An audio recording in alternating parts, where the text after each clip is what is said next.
तो ये राजयोग या अष्टांग योग जो है, ये ऐसा माना जाता है कि सब योग में राजा है या सर्वोत्कृष्ट है।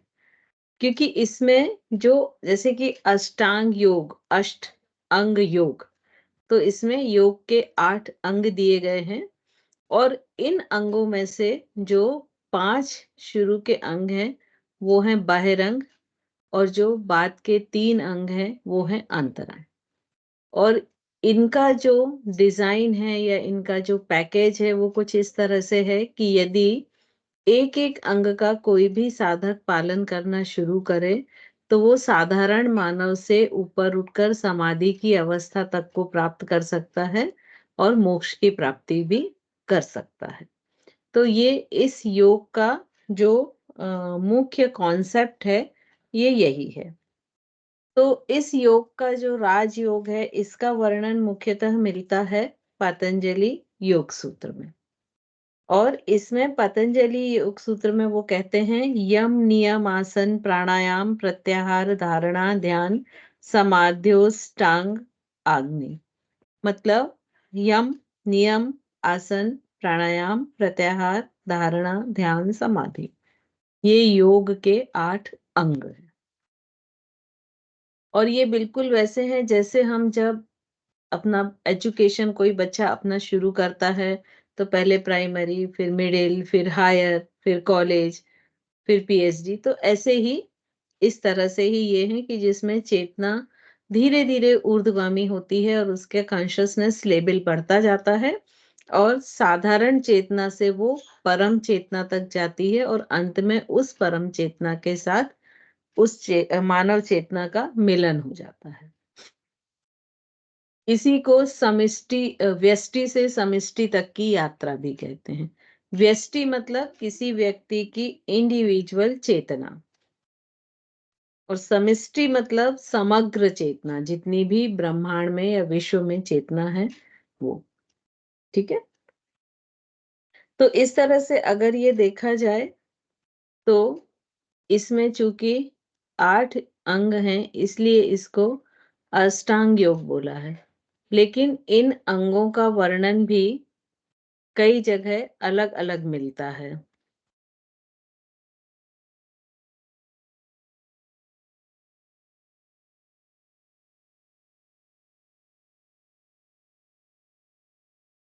तो जैसे कि अभी हम बात कर रहे थे कि राजयोग सभी योगों का राजा कहलाता है, क्योंकि इसमें प्रत्येक प्रकार के योग की कुछ न कुछ सामग्री मिल जाती है।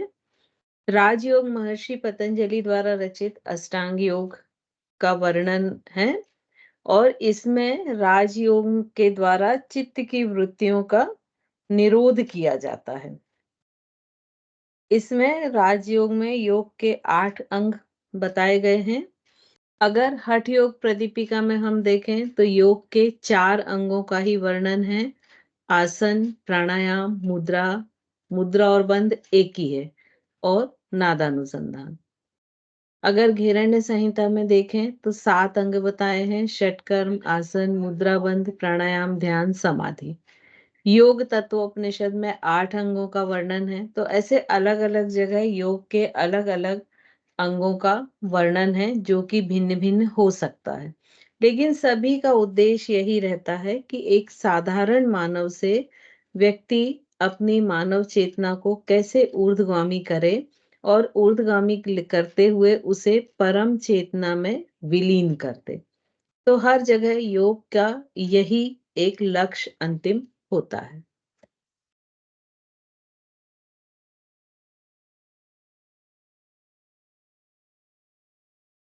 अब महर्षि पतंजलि के अनुसार समाहित चित्त वालों के लिए अभ्यास, वैराग्य तथा विक्षिप्त चित्त वालों के लिए क्रिया योग का सहारा लेके आगे बढ़ने का रास्ता सुझाया है।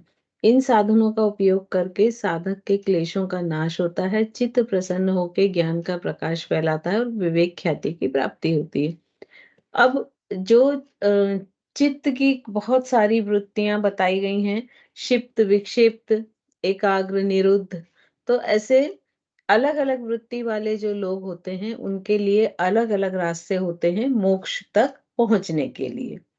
तो जो जिनके चित्त विक्षिप्त नहीं है, एकाग्र हैं, उनको अभ्यास और वैराग्य का रास्ता बताया है।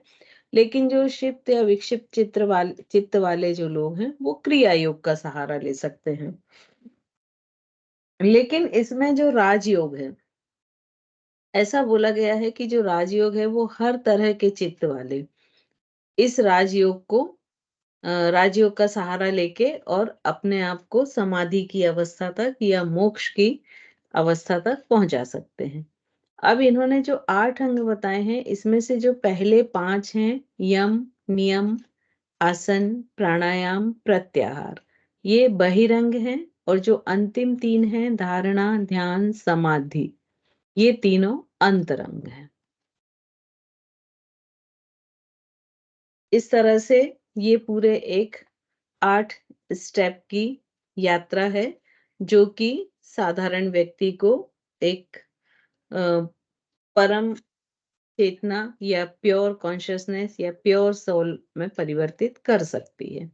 और वो यात्रा क्या है? यम, नियम, आसन, प्राणायाम, प्रत्याहार, धारणा, ध्यान और समाधि। अब हम सबसे पहले आते हैं यम पर।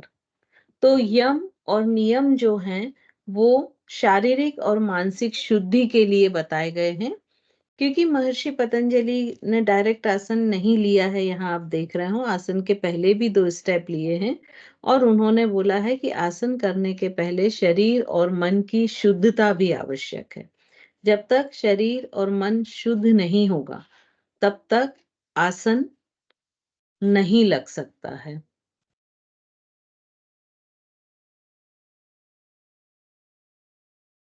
ये कितने लोगों ने फील किया है? कई बार होता है कि आपकी मनोदशा अच्छी नहीं होती है। कोई भी रीज़न हो सकता है कि अच्छा नहीं लग रहा है, किसी तरह का स्ट्रेस है ना? तो आपने देखा है कि वही आसन, या सपोज़ नींद पूरी नहीं हुई है ना? रात को पूरी रात में आप अच्छी तरह नहीं सो पाए हैं, बार-बार उठे हैं, या किन्हीं कारणों से सो ही नहीं पाए हैं, तो आप देखिएगा आपकी पूरी बॉडी के मसल्स स्टिफ हो जाते हैं। सपोज़ पश्चिम उत्तानासन में आप अपने माथे को घुटने तक इज़िली टच कर लेते थे। लेकिन अगर ऐसी कोई मनोदशा होती है और उस समय आप वो आसन करते हैं, तो आपका माथा उस नी को टच नहीं कर पाता है, जो कि आप इज़िली करते थे। तो जो मनोदशा जो भी होती है, उसका असर शरीर के मसल्स या मस्कुलर सिस्टम पर बहुत ही अ, अधिक पड़ता है ना? जितने आपका बहुत अच्छी नींद होगी, आप खुश होंगे, प्रसन्न होंगे, उतने आपके मसल्स फ्लेक्सिबल होंगे, उनकी स्ट्रेंथ बहुत अच्छी होगी, और आपको अपनी बॉडी लाइट वेट लगेगी, ठीक है? क्योंकि आप कभी फ़ील करें कि जब आपका मन भारी होता है, भारी मतलब किसी भी तरह की कोई नेगेटिविटी से घिरा हुआ है, तब आपने महसूस किया होगा कि आपको शरीर भी भारी लगता है। कई बार आप बोलते हैं ना कि आज कोई बार-बार मुझे उठने-बैठने को मत बोलो, बड़ा कष्ट हो रहा है ना? तो जो शरीर और मन है, ये एक-दूसरे के पूरक हैं, और ये एक-दूसरे के साथ ही चलते हैं, ठीक है ना? तो जो महर्षि पतंजलि ने सबसे पहले क्या बोला कि अपनी मानसिक शुद्धि करो, और ये जो यम है, ये एक सामाजिक नियम है, जो समाज की व्यवस्था को बनाए रखते हैं, ठीक है? कैसे? देखिए, उन्होंने यम को फिर से 5 भागों में डिवाइड किया। सत्य, अहिंसा, अपरिग्रह, अस्तेय और ब्रह्मचर्य। ये पांचों शब्द सबने सुने होंगे, ठीक है? तो ये जो पांचों हैं, ये मिलके यम बनाते हैं। अब ये जब पांचों हैं, ये किस तरह से मानना है कि जिस पर देश, काल, जाति का कोई भी प्रभाव नहीं पड़ता है। सत्य, कोई भी व्यक्ति हो, उसके लिए सत्य सत्य ही रहेगा। मतलब हम कह सकते हैं कि ये सब यूनिवर्सल लॉ है ना? कि इसमें कोई फ़र्क नहीं पड़ता कि सत्य को आप अगर अमेरिका में देखें तो भी उस वो वही रहेगा, अफ्रीका में देखें तो भी वही रहेगा, पानी के अंदर देखें तो भी वही रहेगा। तो ये यूनिवर्सल लॉ है। और जब ऐसे नियम होते हैं जो देश, काल, जाति, समय से परे होते हैं, तो वो क्या कहलाते हैं? महाव्रत या अणुव्रत, है ना? तो ये जो यम के 5 भाग हैं या ये 5 यम हैं, ये क्या पंच महाव्रत भी कहलाते हैं। ठीक है? तो ये जो सत्य, अहिंसा, अस्तेय, अपरिग्रह और ब्रह्मचर्य है, ये इन पांचों को पंच महाव्रत भी कहते हैं, सिंपल महाव्रत भी कहते हैं, अणुव्रत भी कहते हैं। तो इससे कंफ्यूज मत होना, ये सारी चीजें एक ही हैं। अब अगर हम सबसे पहले लेते हैं अहिंसा, ठीक है? तो अहिंसा का मतलब क्या होता है? बताएं, कोई भी एक अपने आप को अनम्यूट करें। हम किसी को भी अपने बता किसी को भी कष्ट ना पहुंचाना अपने भावों से, या किसी को मारना, ये सब ना करना। हाँ, है ना? तो अगर हम बहुत, अब इसके भी 3 भाग हो जाएंगे, स्थूल, सूक्ष्म, कारण। तो अगर हम स्थूल रूप में दें तो क्या, कि जैसे मान लीजिए एक मच्छर मेरे आसपास घूम रहा है, मैं उसको भगा भी सकती हूँ, लेकिन मैं उसको मार देती हूँ। तो ये कौन सी हो गई? स्थूल हिंसा हो गई। या किसी भी जीव को हत्या कर दी हमने, है ना? तो वो क्या हो गई? एक स्थूल हिंसा हो गई। अब लेकिन इसमें सूक्ष्म और कारण क्या हो गई? कि जब हमने सिर्फ भाव किया, और कारण क्या हो गई? कि वो हमारा नेचर ही है। फॉर एग्जाम्पल, एक छोटा सा एग्जाम्पल आप लोगों ने भी जज किया होगा। हम लोगों में अहिंसा का भाव इतना कूट कूट के भर लिया जाता ना, कि जैसे बहुत भी मच्छर होते तो या तो हम वहां से उड़ जाएंगे, या हमको उनको ऐसा ऐसा करके हटा देंगे। बहुत कम चांसेस ऐसा होता है कि हम उनको ऐसे करके मारें। ठीक है? लेकिन आप जो इन व्रतों को से परिचित नहीं होते हैं, या उनके संस्कार में ये व्रत नहीं होते, तो वो देखिए जैसे ही मच्छर देखेगा तो उनका सबसे पहला कदम उसको मारने के लिए होगा। और ये चीज मेरे ख्याल से सभी ने कहीं ना कहीं फील की होगी। तो ये हमारा कारण भाव हो गया, कि जो चीज हमारे संस्कार में रहती है, तो फर्स्ट प्रायोरिटी अचानक से यदि मान लीजिए कोई चीटा है, उसने हमको यहाँ चिपक गया, तो हम क्या करेंगे? हाथ जाएगा और उसको ऐसे निकाल के अलग करेंगे, उसको ऐसे करके मारेंगे नहीं। तो ये जो संस्कार बनते हैं, ये कारण हिंसा में आते हैं। ठीक है? और ये संस्कार कैसे बनते हैं? उस व्यक्ति का कैसा चारों तरफ का वातावरण है, कैसे लोग उसके चारों ओर हैं, है ना? जैसे मान लीजिए जो नॉनवेज खाते हैं, तो उनके लिए तो 1 सेकंड भी ये चीज़ सोचने में नहीं आती होगी शायद। वहाँ उनको एक जीव नहीं, एक सिर्फ़ क्या दिखता है? टेस्ट दिखता है। ठीक है ना? तो ये उनका संस्कार हो गया। तो इस तरह से एक संस्कार हिंसा हो गई, हिंसा या अहिंसा आप जो भी बोलें। और जो सूक्ष्म होती, वो कैसे होती है? भाव से। अगर हमने किसी से कुछ बोला, या मुझे किसी एक फ्रेंड ने बताया कि तुम्हारी वो तो बहुत तुम्हारी फास्ट फ्रेंड बनती है, लेकिन वो तो तुम्हारे बारे में ऐसा ऐसा बोल रही थी, तुम्हारी बुराई कर रही थी। अब मेरे मन में अंदर ही अंदर एकदम शुरू हो गई चीजें। मन कर रहा है कि जाके एक झापड़ देख के आने दो, लड़ती हूँ उससे, बोलती हूँ उसको, उसने ऐसा कैसे बोला, मैंने तो कभी ऐसा नहीं। कितनी सारी चेन शुरू होगी, होती है ना ये चेन शुरू। फिर एक ये भी होती कि क्यों बोला होगा, मैंने कभी ये कर दिया था, ऐसा तो नहीं उसने इसका बदला लिया। ठीक है? तो ये सब भाव क्या हो गए? सूक्ष्म हिंसा। ठीक है? अब सबसे खतरनाक कैसे होती है? कि 3 फ्रेंड हैं, ठीक है? अभी का जो हम एग्जाम्पल है वो ही लेते हैं। ए, बी, सी 3 फ्रेंड हैं। ए और बी बहुत फास्ट फ्रेंड हैं। अब सी ने आके ए से बोला कि यार वो इतनी फास्ट फ्रेंड है, और वो तो आपके बारे में ऐसा-ऐसा बोल रही थी। ठीक है? अब आपको मालूम है कि बी और सी फास्ट फ्रेंड क्यों नहीं है? क्योंकि कहीं न कहीं उनमें डिफरेंसेस हैं। ठीक है? अब आपने उन डिफरेंसेस को थोड़ी और हवा दे दी। फिर थोड़ा और आपने उसको बढ़ा दिया, फिर थोड़ा और बढ़ा दिया कि नहीं, बी ने मेरे वाले में ऐसा-ऐसा बोला था, मुझे तो उससे बदला लेना है, लेकिन मैं क्यों खुद बुरी हूँ? किसी दूसरे के कंधे पे रख के बंदूक चलाते हैं ना ज़्यादातर। तो आपने सी को भड़काना शुरू किया, लिटरली एक दिन सी को इतना गुस्सा आया कि उसने एक जोरदार झापड़ पूरे भरी उसमें सारी क्लास में उसको बी को मार दिया। तो अब इसमें कौन कितना दोषी होगा? बी ने मान लीजिए आपकी बुराई की थी, ठीक है, सी ने भी की थी, लेकिन सी ने बी को झापड़ भी मारा, लेकिन सबसे अधिक दोषी कौन होगा? आप। क्योंकि आपने अपने भावों से उसको उत्तेजित किया। उधर देखिए आप दोनों काम कर सकते थे, आप उसको रोक भी सकते थे। आप ये भी बोल सकते थे कि जाने दो यार, कुछ रीज़न होंगे, जब थोड़ा वो फ्री हो जाएगी तो अपन मिल के बैठ के बात करते हैं।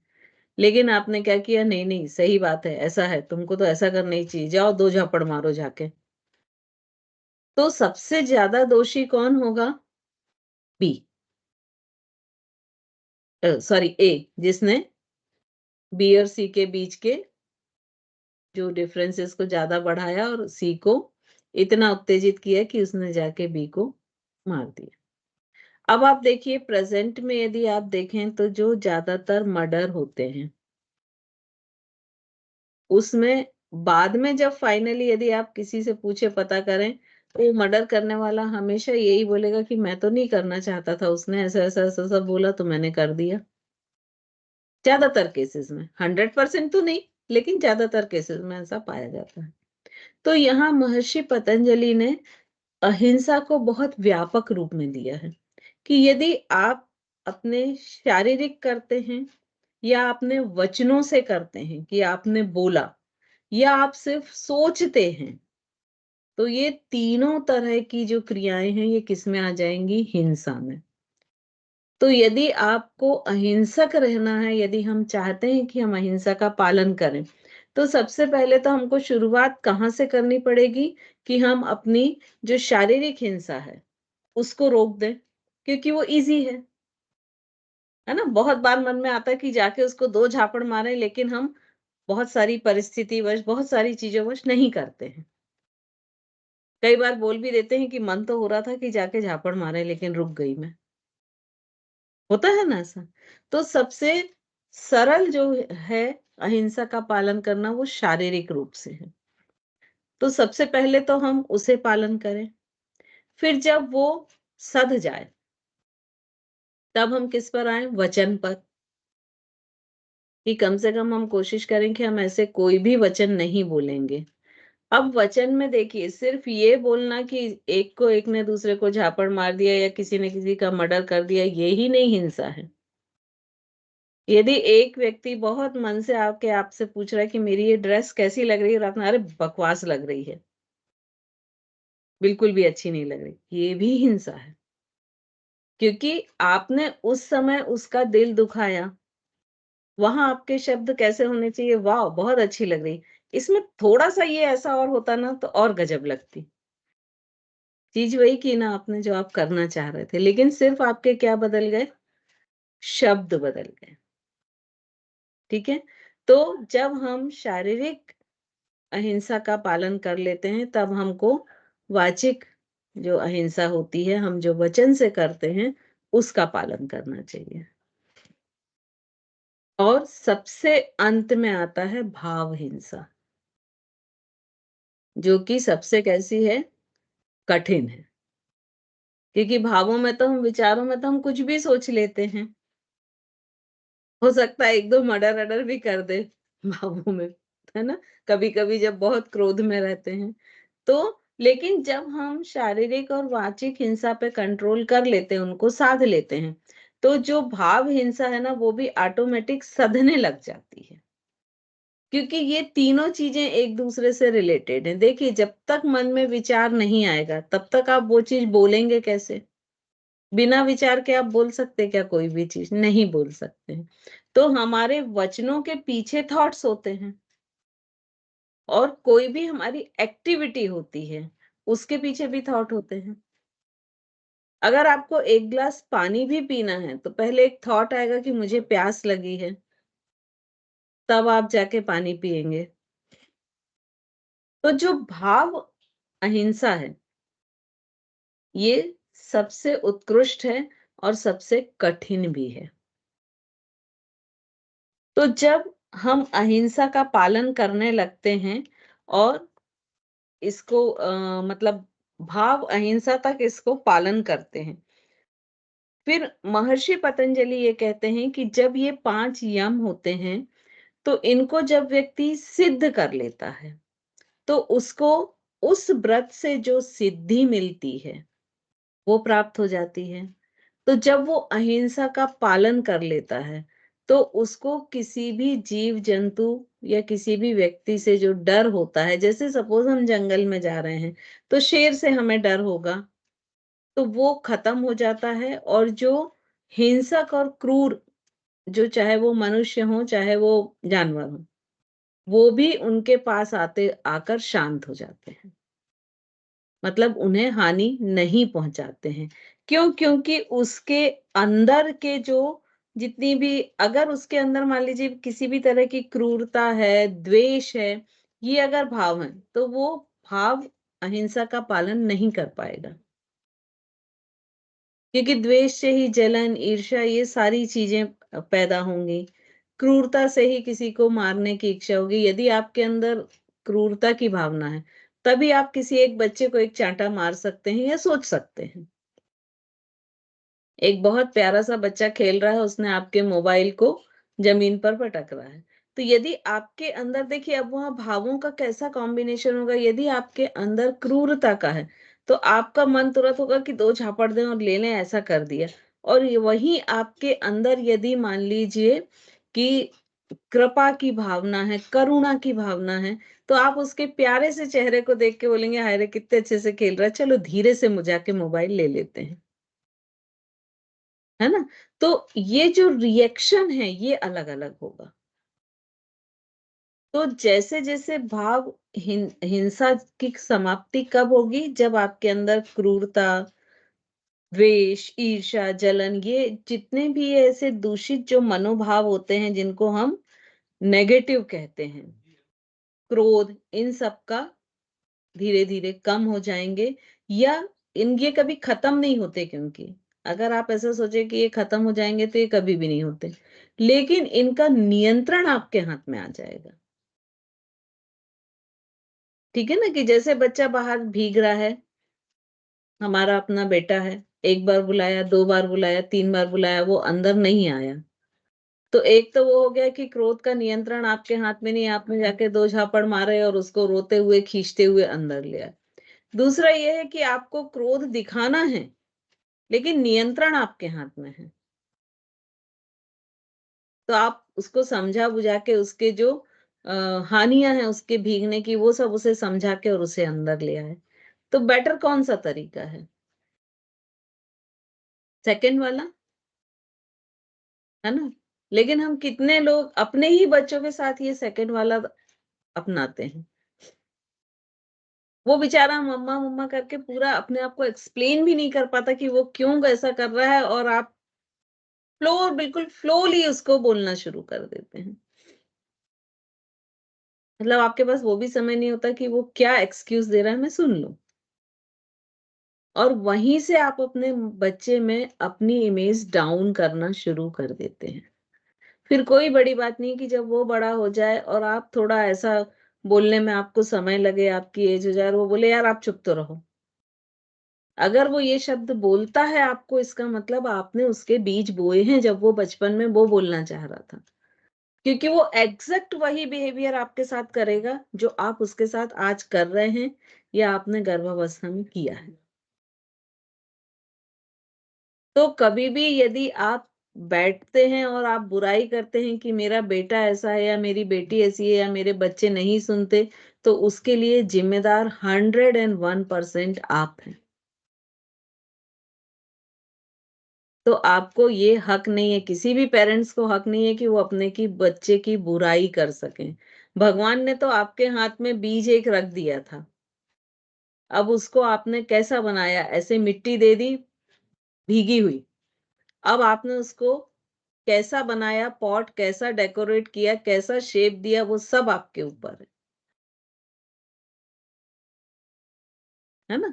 बहुत कम चीजें होती हैं जो उसके अपने कार्मिक अकाउंट होते हैं। तो वो जो कार्मिक अकाउंट होते हैं वो उसके खुद के भोगने के होते हैं, वो आपके लिए नहीं होते हैं। ठीक है?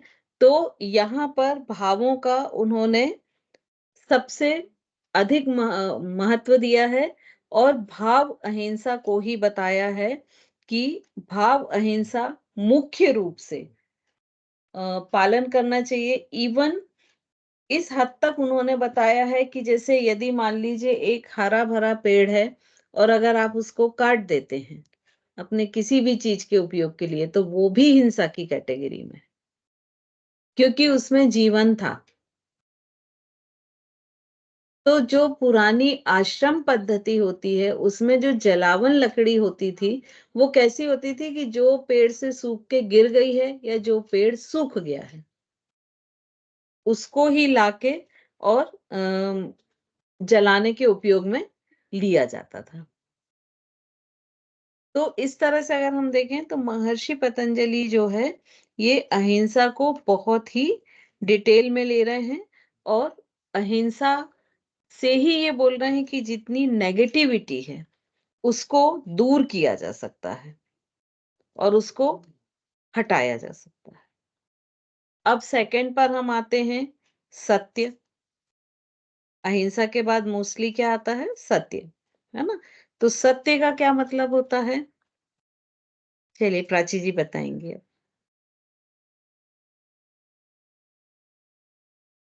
सत्य मतलब झूठ नहीं बोलना, सत्य हमेशा जैसी जो चीज जैसी है उसको वैसा ही बोलना।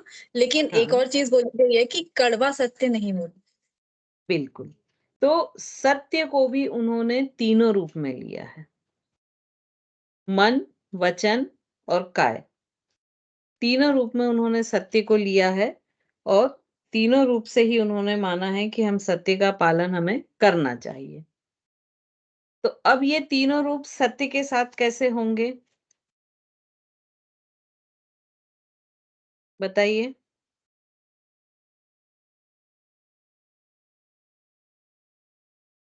सत्य भी तीनों हो सकता ना कि यदि मान लीजिए कोई व्यक्ति राइट साइड गया है और दूसरा कोई पूछ रहा है, हम कुछ भी नहीं बोल रहे हैं, लेकिन हमने इशारा लेफ्ट साइड कर दिया।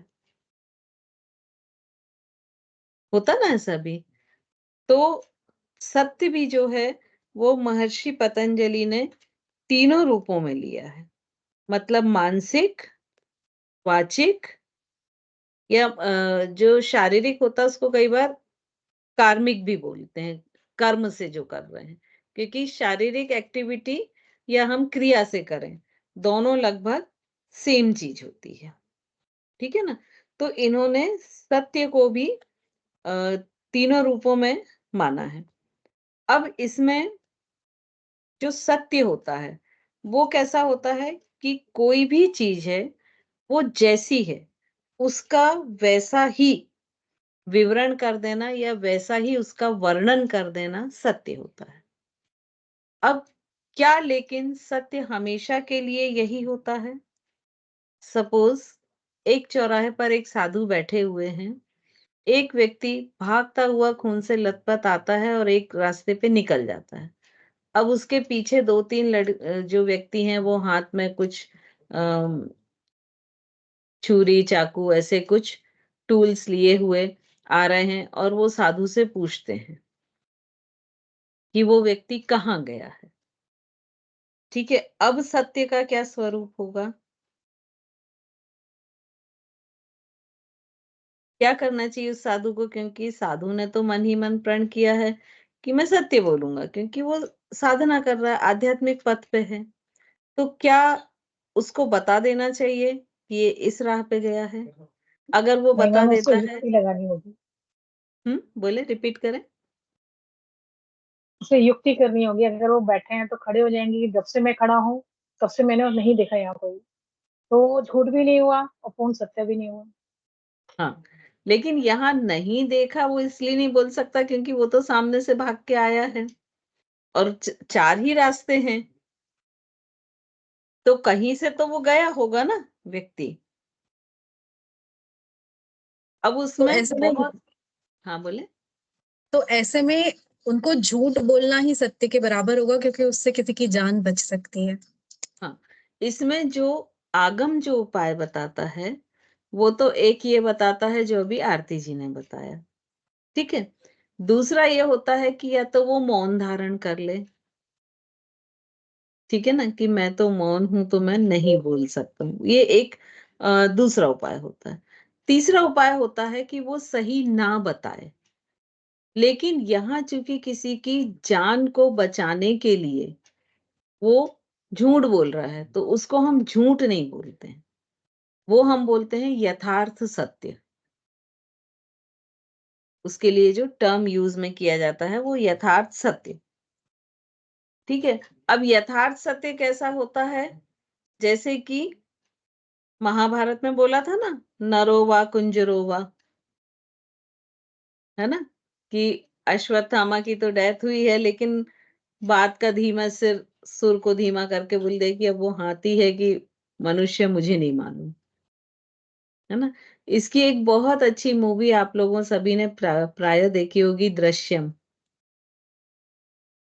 है ना। वो झूठ बोल रहा है लेकिन वो यथार्थ में वो चीजें कर रहा है। अब सबसे बड़ी समस्या उठती है कि हमको क्या जरूरत है सत्य और असत्य के चक्कर में पड़ने की। कुछ भी बोलें क्या फर्क पड़ता है, कुछ लग जाता है क्या सत्य बोलते तो हमारे में। तो कैसे चेंजेस होते हैं, देखिए, सपोज आप एक कॉलेज गोइंग स्टूडेंट हैं, ठीक है ना, याद कीजिए उन दिनों को। अब आप घर से निकले कि हम कॉलेज जा रहे हैं, आज 1 जनवरी है। कॉलेज पहुंचे, फ्रेंड्स ने बोला चलो यार मूवी चलते हैं, आज तो क्लासेस भी उतनी नहीं है, चलते हैं। अब आपने बोला नहीं मैं तो घर में बताऊंगी तो मुझे मना कर दिया जाएगा, क्योंकि घर में गेस्ट आने वाले थे, मैं बोल के आई हूँ कि भाई मुझे कॉलेज में जरूरी काम है इसलिए आई हूँ। तो अब यदि मैं मूवी का बोलूंगी तो डेफिनेटली मना कर देंगे कि भाई जब कॉलेज की क्लासेस नहीं हो रही तो आप घर आओ हेल्प करो। तो हम बिना बोले मूवी चले जाते हैं, राइट। अब जब हम मूवी जाके आ जाते हैं तो हम हर पल इस चीज को अपने आप को याद दिला देते हैं कि यदि मुझे कोई पूछे कि 1 तारीख को 12 बजे आप कहाँ थे, तो मुझे ये बोलना मैं कॉलेज में थी। अगर आप सो रहे हैं, आपको नींद से माँ जगाती है, बेटा आप 1 तारीख को 12 बजे कहाँ थे, तो सबसे पहले आपकी नींद पूरी तरह खुलेगी, तुरंत आप जवाब नहीं देंगे, पूरी नींद गायब हो जाएगी। फिर सोचेंगे, फिर बोलेंगे हाँ मैं कॉलेज में थी। तो अब जो आपकी साइकोलॉजिकल जो सिचुएशन हुई, ये किस में हुई, जब आपने झूठ बोला। अब यही अगर सच में होता कि आप उस दिन कॉलेज में ही थी और माँ आपको जगाती तो आप अरे माँ सोने दो ना यार, कॉलेज में ही थी, और सो जाती दोबारा, ठीक है। और पहली पोजीशन में क्या हुआ, पहले आपकी नींद पूरी खुली, फिर आपने बोला कि मैं वहां थी, अब वो तो सुन के चली गई, अब आपके साथ एक लंबी चेन शुरू, नींद विन तो गायब। अरे किसी ने देख तो नहीं लिया था, किसी ने बता तो नहीं दिया था, मम्मी ने ऐसा क्यों पूछा, पता नहीं क्या होगा, कितने सारे क्वेश्चन हो जाएंगे, और वो नींद पूरी गायब। किस किस ने फील किया है ऐसा होता है। ये तो एक इंसिडेंट था, ऐसा कुछ भी हो सकता है। तो कहने का मतलब ये है कि जब हम कोई चीज झूठ बोल के करते हैं तो हमें अपने आप पर एक स्ट्रेस लादना पड़ता है उस चीज को हमेशा याद रखने के लिए, कि उस समय का कोई पूछे तो मुझे ऐसा बोलना है। जबकि जब हम सत्य बोलते हैं तो कोई हमारी मतलब नींद वाली अवस्था में भी पूछे तो हमें कोई स्ट्रेस नहीं होता है, हम उसका वर्णन कर देते हैं और खत्म कर देते हैं, ठीक है ना। तो इसका मतलब क्या होता है कि जब हम सत्य का पालन नहीं करते हैं तो इसका मतलब कि हम स्ट्रेस को बढ़ाते हैं, और स्ट्रेस का बढ़ना कितना हानिकारक है ये सभी को मालूम है आज। उसमें कोई, मुझे नहीं लगता कि कोई बताने वाली जैसी चीजें हैं, ठीक है। तो ये अहिंसा का पालन हो गया। अब जब अहिंसा की सिद्धि हो जाती है कि व्यक्ति को अहिंसा की सिद्धि हो गई है, सॉरी, अपन सत्य पढ़ रहे हैं। जब सत्य की सिद्धि हो जाती है, वो हमेशा सत्य बोलता है, तो क्या होता है, उसको कौन सी सिद्धि प्राप्त होती है कि वो जो बोलता है वो चीजें होती हैं। उसको वचन सिद्धि जिसको हम बोलते हैं ना, वो सिद्धि प्राप्त हो जाती है। ठीक है। अब इसके बाद आता है अस्तेय। अस्तेय मतलब, श्वेता जी बताएं।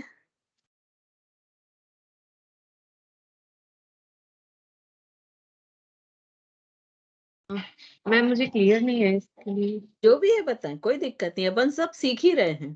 किसी के पास कोई चीज की क्लियरिटी नहीं होती तो यहाँ नहीं बैठे होते। तो हम सब मिलके सीख रहे हैं, कोई बात नहीं, आपको जितना मालूम उतना बताएं, कोई दिक्कत नहीं। मतलब प्योरिटी के बारे में कुछ ऐसा? नहीं, देखिए, इस्तेय का मतलब ऐसा होता है कि जिसको हम सामान्य शब्दों में बोले कि चोरी करना। मतलब किसी व्यक्ति की कोई चीज रखी है, भले ही वो आपकी कितनी भी क्लोज क्यों ना हो, मान लीजिए बहुत क्लोज फ्रेंड है, और आप उसको बिना बताए वो वस्तु ले लेते हैं। अब यहाँ पर भाव देखिए, जरूरी नहीं कि वहां आपने चोरी ही की है। ठीक है, मान लीजिए आप लोग दो सिस्टर हैं, दोनों रियल सिस्टर हैं। अब वो एक अपना पेन यूज करती है, आपको जरूरत पड़ी, आपने जाके उठा लिया, लेकिन वापस ही नहीं किया। इसके भी दो रूप हैं। एक तो ये कि आपने यूज करके उसको वापस कर दिया, 5 मिनट का काम था, वापस कर दिया, उसको बोला यार तुम थी नहीं तो मैंने उठाया था, ये वापस लो, लेकिन आपने वापस ही नहीं किया। अब यहाँ आपका जो भाव वो चोरी का नहीं था, लेकिन फिर भी आपका जो कार्मिक बंध हुआ वो क्या हुआ, चोरी का हुआ। यदि आपने किसी को झूठ बोला तो वो भी किसके अंतर आ जाएगा, वचन चोरी के अंतर। से मैंने बोला कि मैं कहीं जा नहीं पा रही हूँ, आप एक काम करें, आप वहां जा रहे हैं तो आप बोल दीजिएगा कि मैंने उन्हें बुलाया था, लेकिन किन्हीं किन्हीं कारणोंवश, मेरे यहाँ फंक्शन था, किन्हीं कारणोंवश ये कारण थे, मैं उन्हें नहीं बुला पाई, सॉरी। आप ये मेरा मैसेज वहां कन्वे कर देना। अब आप वहां गए, आपने बोला अरे आपको मालूम उनके यहाँ तो वो फंक्शन था, उनने मालूम सबको बुलाया था, पता नहीं क्यों तुम्हें नहीं बुलाया, और अब फिर उनने ऐसा मैसेज पहुंचा दिया कि भैया सॉरी बोल देना। देखिए चीज वही है ना, लेकिन आपने जो शब्दों की हेरा फेरी की, तो यहाँ पर आपको स्तेय का बंद हो गया। ठीक है। अब जो कर्म से या शारीरिक जो स्तेय है, वो तो आपने किसी की चीज उठा ली, वो समझ में आ गया, चोरी हो गई, वचन से भी आ गया, भाव से कैसे होगा।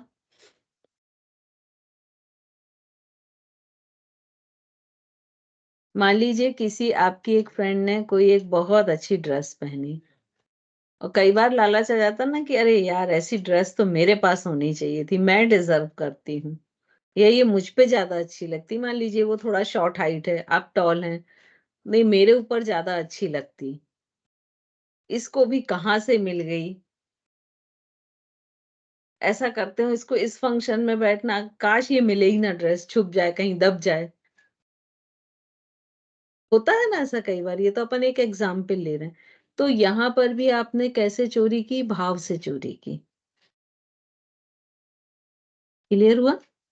तो किसी भी तरह से चीजों को यथार्थ से टर्न कर देना, चाहे वो उसके भाव को टर्न कर दें, चाहे उसके कर्म को टर्न कर दें, है ना, चाहे उसकी जो बीज है उसको आप बदल दें, उसके स्वरूप को, तो ये सब चीजें किसके अंतर्गत आ जाएंगी, स्तेय के अंतर। और हमको पंच महाव्रत में कैसे रहना है, अस्तेय। ठीक। इसके बाद आता है, कौन सा रह गया, सत्य अहिंसा परिग्रह ब्रह्मचर्य। परिग्रह। परिग्रह और ब्रह्मचर्य, है ना, दो रह गए अभी। तो परिग्रह का मतलब क्या हो गया है, परिग्रह का मतलब हो जाता है कि बहुत सारी चीजों का संचय करके रखना, जो हम सब आज सभी करते हैं, सभी दोषी हैं, कोई भी है, मतलब मैं भी उसमें इंक्लूडेड हूँ। और अपरिग्रह का मतलब क्या हो गया कि हमको उतनी ही वस्तुओं का संचय करना जितने हमारे जीवन के लिए आवश्यक है। अब मैं बोलती हूँ यार मेरी अलमारी में तो कम से कम 100 ड्रेसेस हैं और वो मेरे जीवन के लिए आवश्यक हैं, क्योंकि ये 10 तो कोई भाई थोड़ी एथनिक टाइप की हैं, ये जो 10 हैं ये रेगुलर टाइप की हैं, ऐसे हम क्लासिफिकेशन कर लेते हैं। तो यहाँ जरूरत से मतलब ये नहीं है, जरूरत से मतलब ये है कि जीवन उसके बिना ना चले। तो अगर उस सेंस में हम देखें तो 2 से 3 ड्रेस जो हैं वो सफिशिएंट है ना। या जैसे भोजन है, अगर एक सब्जी दाल रोटी चावल सफिशिएंट है, अब यदि हम 4 सब्जियां बना रहे हैं तो वो किसके अंतर्गत आ गया? परिग्रह के। ठीक है। और बहुत सारी चीजें ये इसमें भी उन्होंने तीनों रूप दिए हैं। तो ये सब जो हम कर्म से करते हैं तो ये सब तो शारीरिक परिग्रह हो गया। मानसिक परिग्रह और वचन परिग्रह क्या हो गया कि जब हम वचनों का बहुत जोड़ घटाना गुणा भाग करके बोलते हैं। जैसे बोलते ना कि सामने वाले ने 2 लाइन बोला था, हमने 4 बोला, फिर उसने 6 बोला, जो कि मोस्टली होता है। तो ये भी परिग्रह के अंतर्गत आएगा। और भाव परिग्रह, जब हम अनाप शनाप विचार लाते रहते हैं, सोचते रहते हैं, ना किसी तरह का कोई कंट्रोल रहता है, चाहे वो दूषित हो, चाहे नेगेटिव हो, चाहे पॉजिटिव हो, बिना किसी समझ के, बिना किसी सोच के हम उसको चलाते रहते हैं। तो ये सब किस में आ जाएगा? भाव परिग्रह में। ठीक है। तो अपरिग्रह हमें मन वचन काय तीनों से ही अपरिग्रही रहना है और जीवन में उतने ही साधन इकट्ठे करने हैं जो जीवन जीने के लिए अत्यंत आवश्यक है। ठीक। और लास्ट है इसका ब्रह्मचर्य। ब्रह्मचर्य के यहाँ इन्होंने 2 अर्थ बताए हैं। एक तो ये है कि अपने जो सेक्स ऑर्गन्स हैं उन पर कंट्रोल रखना ब्रह्मचर्य है। दूसरा इन्होंने बताया है कि हमेशा ब्रह्मा में ही विचरण करना ब्रह्मचर्य है, कि 24 घंटे आप जो भी करें वो सब ब्रह्मा के ही नाम से करें। ब्रह्मा मतलब ईश्वर। ठीक है। या जो एक प्योर कॉन्शियस है उसके नाम से, कि हम जो भी कर रहे हैं उसको समर्पित कर दें। आज जैसे जो मैं पढ़ा रही हूँ, अब मैंने इसकी कोई भी तैयारी नहीं की थी, लेकिन ये आप लोग हैं जो आप लोगों ने मुझसे ये सब बुलवाया। मैंने तो आज सोचा था कि मैं आज राजयोग पूरा खत्म कर दूंगी, यहाँ यम भी नहीं खत्म हो पाया पूरा। ठीक है। तो ये इसके लिए क्या, मैं एक माध्यम हूँ। किसी और व्यक्ति ने ये सारे मैसेज मेरे थ्रू आप लोग तक पहुंचाए। तो ये सब कि हम जो भी बोल रहे हैं, जो भी सुन रहे हैं, जो भी भाव कर रहे हैं, वो सब किसको अर्पित कर देना? ईश्वर को, उनका ही सोचना। तो ये ब्रह्मचर्य की कैटेगरी में आता है। तो इस तरह से ये पंच महाव्रत या अणुव्रत या यम, ये 5 होते हैं और हम इस तरह से ये पांचों का पालन करें। और डेफिनेटली यदि आप इन सब 5 को सिर्फ स्थूल रूप से भी पालन कर लें तो भी आप अपनी लाइफ में एक बहुत बड़ा बदलाव पाएंगे। क्योंकि शुरुआत तो हमको स्थूल से ही करनी पड़ेगी, शारीरिक लेवल पर ही करनी पड़ेगी, लेकिन जब हम ये प्रथम सीढ़ी चढ़ेंगे तभी हम दूसरी पर आ पाएंगे कि हम वचन और भाव से भी उन व्रतों का पालन करें। और जैन धर्म में तो इनको विशेष महत्व दिया जाता है। मतलब ऐसा कह सकते हैं कि पूरा जैन धर्म बेस ही इन 5 व्रतों पर है, उसकी नींव है ये सब, है ना। तो इस तरह से ये पूरे पंच महाव्रत हैं। अब इसके बारे में किसी को कुछ डिस्कशन करना हो, थोड़ा सा हमारे पास टाइम है 10 मिनट का, क्योंकि अब नया हम शुरू भी करेंगे तो 10 मिनट में हो नहीं पाएगा नियम। आरती जी बोले। मैम मेरे को प्रश्न नहीं, मेरे पास एक संस्मरण है आचार्य श्री का सूक्ष्म अहिंसा पालन का, बता सकते हैं? बिल्कुल। एक बार आचार्य श्री दर्शन कर रहे थे तो उनके हाथ पर मच्छर आके बैठ गए। हम्म। तो वैसे तो दर्शन किए जाते हैं, दोनों हाथ से पीछे लेके ऐसे किए जाते हैं।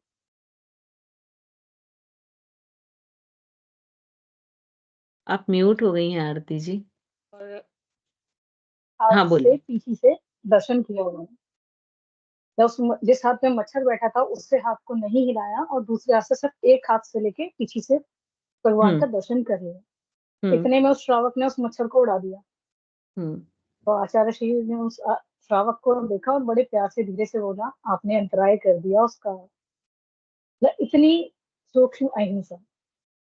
इतनी संवेदना होनी चाहिए। जैसे क्षमा सागर जो महाराज जी थे वो हमेशा कहते थे कि यदि कोई मच्छर काटे तो हमेशा मन में ये भाव कि हे भगवान, मेरा जितना भी ब्लड है वो दूध में परिवर्तित हो जाए, जिससे उसकी हिंसात्मक प्रवृत्ति जो है वो खत्म हो जाए और वो अहिंसा की ओर अग्रसर हो जाए। तो क्योंकि जैसे बोलते हैं ना, खाना भी एक संस्कार का कारण होता है ना, उसका एक भाग हमारे संस्कार में लगता है। तो वो हमेशा इस चीज को बोलते थे। तो ये बहुत सूक्ष्म जो होती है वो अहिंसा पालन है, और ये धीरे धीरे करना चाहिए। रीना जी बोले। मैम ये जो आपने बोला ना, अपरिग्रह में भावों का परिग्रह भी नहीं करना चाहिए, अच्छा और बुरा दोनों। तो अच्छा, अब जैसे अगर हम मंदिर जा रहे हैं या बार बार भाव आ रहे हैं कि अरे हम मंदिर जाएंगे, ये पढ़ेंगे, तो ये भी परिग्रह में आएगा। देखिए, परिग्रह में तो ये भी आएगा, क्योंकि आपको परिग्रह करने की क्या जरूरत है? यदि भाव आ रहे हैं आप जाइए और वो काम कर लीजिए, खत्म। बट तो क्योंकि मैम जैसे अगर अगर रात में अगर सोचा, तो वो तो फिर रात में विचार चलते ही रहता है कि हम मंदिर जाएंगे, फिर ऐसा। वो सुबह आप उसको फिक्स करिए। जब आपका जैसे ही विचार आने लगा, ठीक है हम सुबह सबसे पहले इतने बजे ये काम करेंगे, अब आपका वो विचार खत्म, क्योंकि आपने उसको कंक्लूजन दे दिया कि सुबह उठ के सबसे पहले हम नहा के मंदिर जाएंगे, स्टॉप हो गया। और तो सुबह पर मैम जाके वो करिए। ऐसा तो हो नहीं पाता, भाव तो कोई ना कोई चलता ही रहता है, अच्छा या बुरा। हाँ मतलब एक्चुअली आप देखिए, नॉर्मल कैसे हो सकते हैं कि बिल्कुल हाँ जीरो रहे। एक्चुअली यही यही सजगता आना मेडिटेशन है, जिसको हम ध्यान बोलते हैं ना। क्योंकि हम ध्यान में तो 24 घंटे रहते हैं। अब वो डिपेंड करता है कि हम अच्छा कर रहे हैं कि बुरा कर रहे हैं, लेकिन ध्यान तो ध्यान है। अगर मान लीजिए हम बहुत सारे नेगेटिव थॉट्स ला रहे हैं तो वो भी ध्यान है, वो हम नेगेटिव ध्यान कर रहे हैं। अगर वही अच्छे ला रहे हैं तो पॉजिटिव कर रहे हैं। तो उसका इफेक्ट तो आपकी बॉडी पे लगातार हो रहा है। तो आपको हमेशा उनको बाइंड अप करना, उनको रोकना आना चाहिए, चाहे वो पॉजिटिव हो चाहे नेगेटिव हो। तो मन कैसे कर रहे हैं। उनका यही होता है कि जैसे जैसे ही कोई विचार आया तो उसको आप फाइनलाइज करके क्लोज करें। जैसे मंदिर का ही ले लें कि 12 बजे आया, नहीं नहीं मंदिर जाना चाहिए, ठीक है, आप चाहे तो एक पेपर पे नोट कर लें कि सुबह सबसे पहले उठ के 7 बजे 6 बजे जो भी आप टाइम लें, सबसे पहले उतने बजे नहा के मंदिर जाएंगे और मंदिर में ये काम करेंगे। क्योंकि वो भी विचार में रहेंगे आपके। जब अगर मंदिर जाने का आएगा तो वो बिना कारण के नहीं आएगा, उसके पीछे कारण जुड़े होंगे, है ना। तो ये काम करेंगे, ये चीज लेके जाएंगे। तो जैसे ही आप ये लिख देंगे ना, तो वो फिर आने अपने आप बंद हो जाएंगे। लेकिन इसमें शर्त यह है कि जो आपने लिखा है उस पर आप फॉलो करें। नहीं तो जब अगली बार आप करेंगे ना, तो आपका ही कॉन्शियस माइंड बोलेगा कि कुछ नहीं करती हो, काहे के लिए फोकट में लिख रही हूँ, मेहनत कर रही हूँ, है ना। तो जो हम उसको क्लोज करें किसी भी थॉट को, तो वो जो क्लोजिंग है हमारा है उसको हम फॉलो भी करें, तभी संभव है। अदरवाइज तो सिर्फ एक चेन बनती जाएगी और मालूम पड़ा ये चेन के कारण हमारी नींद नहीं आ रही हमको, और फिर हम सोए तो सोते सोते 1-2 बज गए, तो सुबह जो जल्दी उठ के मंदिर जाना था तो 8 बजे सो के ही उठे। मैम एक बात बताइए, रात को जैसे कभी नींद खुल गई, जैसे आपने बोला विचार का अच्छा बुरा हमने स्टॉप भी कर दिया, है ना, और अभी नींद नहीं आ रही है, अब क्या करें फिर उस समय। सबसे अच्छा होता है मंत्र चैंटिंग। मानसिक रूप से जो करते हैं ना हम, उस समय आपको उच्चारण करके नहीं करना है। जो हम मानसिक चेंट करते हैं ना, वो करना चाहिए। वो सबसे बेस्ट होता है अपने, क्योंकि अगर मान लीजिए बहुत रात में आपकी नींद खुल रही है और नहीं आ रही, तो 100% आप मान के चलिए कि 90% विचार आपके नेगेटिव आएंगे उस समय। यही करते हैं मैम। दुनिया की जितनी चीजें होंगी ना नेगेटिव, वो सब उसी समय आ जाएंगी। तो सबसे अच्छा होता है कि आप लेटे लेटे ही मानसिक रूप से मंत्र का चैंट करें और लगातार करते जाएं जब तक कि नींद ना आ जाए। एक वो होता है। दूसरा ये होता है कि आपको कोई भजन अच्छा लगता है, एक्चुअल वो भी चैंटिंग है, तो आप उसको धीरे धीरे गुनगुनाएं। मतलब वो चैंट करें जिससे आप जुड़े हुए हैं। अगर जिससे जुड़े हुए नहीं है तो आपको वो भी बोरिंग लगने लगेगा। जैसे मान लीजिए हम नमोकार मंत्र से जुड़े हैं और हम आपको बोले गायत्री मंत्र पढ़ो, तो आपको बोझिल लगने लगेगा। लेकिन जो गायत्री मंत्र से जुड़ा उसको बोले नमोकार मंत्र पढ़ो, तो उसको, तो जिससे आप जुड़ाव महसूस करते हैं उसी चीज को चेंट करें। ठीक है, चलिए मयूरी जी। मैम आपने हिंसा जो बताई थी, एक सूक्ष्म हिंसा, एक स्थूल हिंसा, एक कारण हिंसा, 3 हिंसा बताई थी। तो जो इसमें भाव हिंसा है वो सूक्ष्म हिंसा में आएगी। हाँ, जो संस्कार हिंसा है वो कारण में आएगी। वो संस्कार हिंसा हाँ, कारण में आएगी, भाव हिंसा सूक्ष्म हिंसा में आएगी। सूक्ष्म में आएगी, क्योंकि देखो थॉट्स जो आते हैं वो सूक्ष्म उसमें आते हैं, लेकिन जब वो थॉट्स एक संस्कार बन जाता है कि वो हमारी हैबिट में हो जाता है। जैसे हम जैनियों का एक संस्कार होता है कि हमको शाम को ही भूख लगती है। हम भले ही रात में खाएं नहीं खाएं, कुछ भी पैटर्न हो, लेकिन वो एक बचपन से पैटर्न बना है कि वो 6 बजे के आसपास भूख लगेगी। और अगर मान लीजिए 11-12 बज गए, किन्हीं कारणवश नहीं खा पाए, तो फिर मन में ये विचार आएगा, अरे अब इतनी रात में कौन खाए, कल ही खा लेंगे, एक गिलास दूध पी के सो जाते हैं, है ना।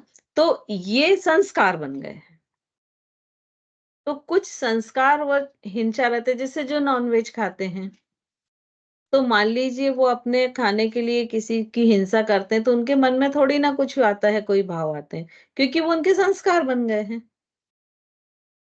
है ना। उनके संस्कार में उन्होंने हमेशा आगे पीछे यही होते हुए देखा है, तो उनको ना अंदर से वेदना होती है। सपोज आज हम एक एग्जाम्पल लें कि जैसे किसी की भी बलि चढ़ती है, तो हम तो वो बलि में ये होगा, बलि से ये फायदा होगा, वो सोचने के बजाय हमको आकुलता रहेगी कि वो प्राणी का हो सकता हम उस समय कुछ ना कर पाए, क्योंकि वो परिस्थिति पे डिपेंड करता है। बाकी हम इतना तो जरूर करेंगे कि हम उसको 9 बार नमोकार मंत्र सुना दें और वहां से हट जाएं, है ना। लेकिन जो कर रहे हैं उनके संस्कार हैं वो। बिल्कुल ऐसा देखो, जो डॉक्टर रहता ना, रोज सर्जरी करता ना, ऑपरेशन करता है, उसके वो संस्कार बन गए हैं। लेकिन यदि जिस व्यक्ति का होता है, वो भाव पे जीता है, क्योंकि उसको इतनी आकुलता रहेगी कैसा होगा, क्या होगा। डॉक्टर अरे कोई तो बात मैम नहीं, 5 मिनट में हो जाएगा। फिर तो मैम कारण हिंसा से भी ज्यादा जो महत्वपूर्ण होगी वो सूक्ष्म हिंसा ही होगी। भाव हिंसा ही होती है। जो भावों की हिंसा है, सूक्ष्म हिंसा ही सबसे ऊपर लेकिन प्रधान पे रखी जाएगी। लेकिन भाव हिंसा को आप कंट्रोल कर सकते हैं। बाकी जो संस्कार हिंसा होती है उसको कंट्रोल करना बहुत मुश्किल होता है, क्योंकि आपके लिए वो सही चीज होती है। देखो, जैसे जो हमारे मान लीजिए 2 जनरेशन पहले जाएं, तो यदि किसी को रिश्वत देना पड़े तो बहुत बड़ा वो माना जाता था। और आज हम लोग के लिए कितना कैजुअल है, अरे कौन परेशान होगा, 100 रुपए का नोट पकड़ाओ हट जाओ।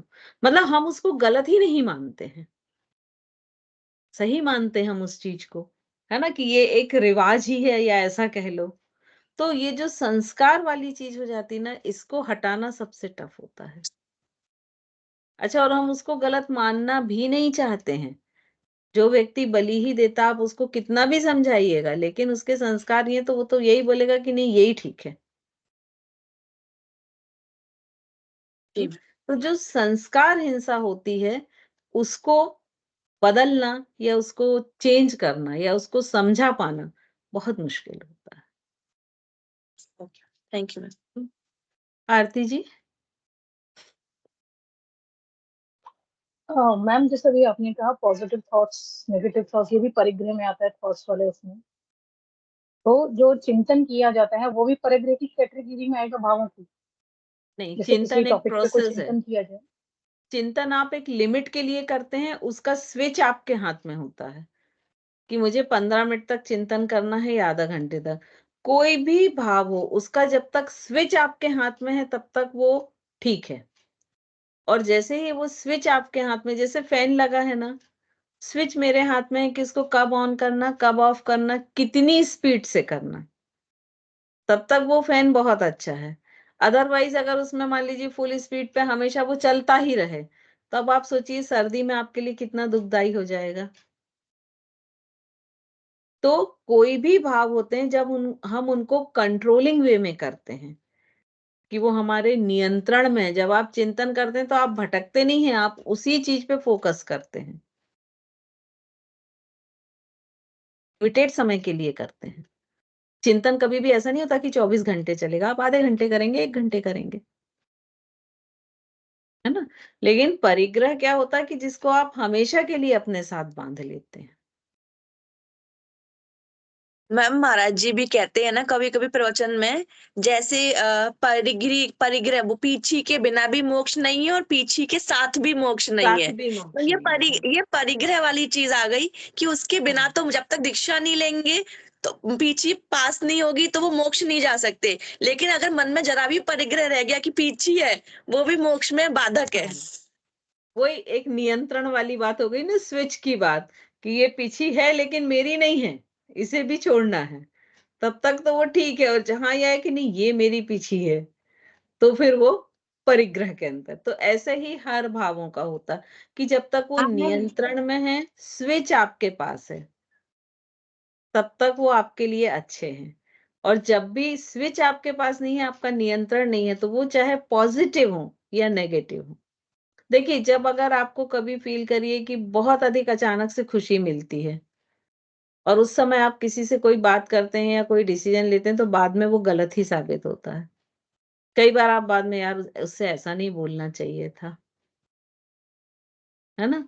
तो हमेशा नियंत्रण में हर चीज को होना चाहिए। ठीक है, जैन चलिए। धर्म में मैम मूर्छा को परिग्रह कहा है, ममत्व के भाव को परिग्रह। हाँ, ममत्व के भाव को, कि हमको उससे ममत्व ना हो। जैसे ये बुक है मेरे पास है, ठीक है, मेरे उपयोग की है, ठीक है, लेकिन इतना ममत्व ना हो कि अगर मान लो एक दिन ये फट गई या गुम गई तो हम एकदम आकुल व्याकुल हो जाएं। तो ऐसे ही हर चीज से होना चाहिए। ठीक है, चलिए। तो आज तो मैम एक चीज और है। मैम जो महाव्रत अणुव्रत आपने इसके नाम बताए हैं यम, तो ये उसके राजयोग में ही है जैन धर्म के अनुसार महाव्रत, जैसे जैन धर्म में भी महाव्रत बोलते हैं तो राजयोग में भी बोलते हैं। राजयोग में भी। हाँ, जी उसमें भी इनको महाव्रत ही बोला गया है, क्योंकि ये जाति देश काल में सार्वभौमिक होते हैं, हर जगह ये पालन किए जाते हैं। तो इनको महाव्रत या पंच महाव्रत या अणुव्रत, ये तीनों शब्द यूज किए गए हैं अलग अलग भाष्यकारों आप ने। आपने आज जो भी एक्सप्लेन किया पूरा राजयोग के हिसाब का एक्सप्लेन किया ना, वहां जो लिखा बिल्कुल हुआ सब। बिल्कुल, हाँ, क्योंकि हमको अभी महर्षि पतंजलि के अकॉर्डिंग ही पढ़ना है, तो वो हमने उसी के हिसाब से एक्सप्लेन किया। ठीक है, चलिए। तो टाइम काफी ज्यादा हो गया है, मिलते हैं कल नेक्स्ट में। कल हम नियम को पढ़ेंगे। आप लोग भी थोड़ा सा कोशिश करें पढ़ के आए, तो उसको भी हम ऐसे ही इंट्रैक्शन के साथ पढ़ेंगे, क्योंकि उसमें स्लाइड में बहुत कुछ दिखाने का है नहीं, और वो ऐसे में ही ज्यादा क्लियर हो पाएगा। ठीक है, ओके, सभी को जय जिनेन्द्र। जय Jain ma'am, thank you ma'am. Ma'am, जय हिंद मैम, थैंक यू।